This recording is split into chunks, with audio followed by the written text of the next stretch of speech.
Sa isang press briefing na ginanap ngayong araw, ika-6 ng Abril, sa Bureau of Fire Protection National Headquarters sa Quezon City, formal na inilunsad ang Safer Cities Initiative na pinangunahan ni DILG Secretary John Vic Remulla kasama sina Chief PNP, Police General Jose Melencio Nartates Jr., Director ng Directorate for Operations, Police Brigadier General Rogelio P. Peñones, NCRPO Regional Director, Police Major General Anthony A. Abirin, gayon din ang mga District Directors ng NCRPO, PNP-PIO at mga PIO ng NCRPO Districts.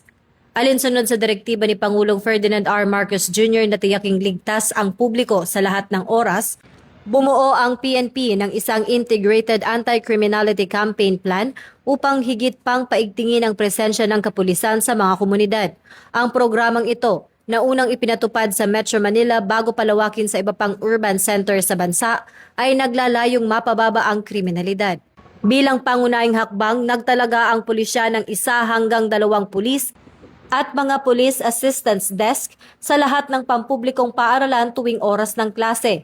Dinoble at triniple rin ng NCRPO ang bilang ng mga ide-deploy nitong tauhan, kabilang ang mga mobile forces sa mga transportation hubs tulad ng LRT, MRT at PITX. Gayon din sa mga simbahan at tourist spots, katuwang ang mga barangay at volunteer groups.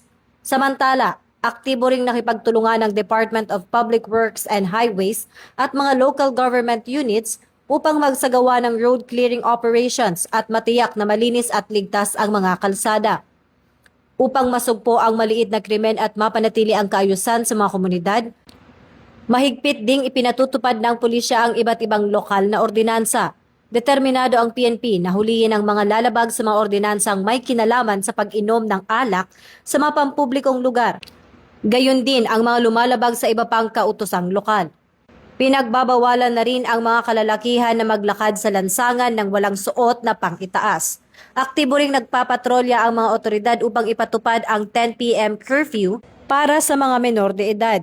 Pati na rin ang pagbawal sa paggamit ng videoke lampas alas 10 ng gabi bilang paggalang sa mga nagpapahinga. Higit pa rito, nagsasagawa ang kapulisan ng intensified police patrols sa mga kilalang gimikan sa lungsod upang agad na maaresto ang mga naghahanap ng gulo. Isang hakbang na patuloy na nag-aambag sa pagbaba ng mga insidente ng krimen sa mga binabantayang lugar. Ako po si Patrolwoman Sari Bernales, nagbabalita para sa Police News Network.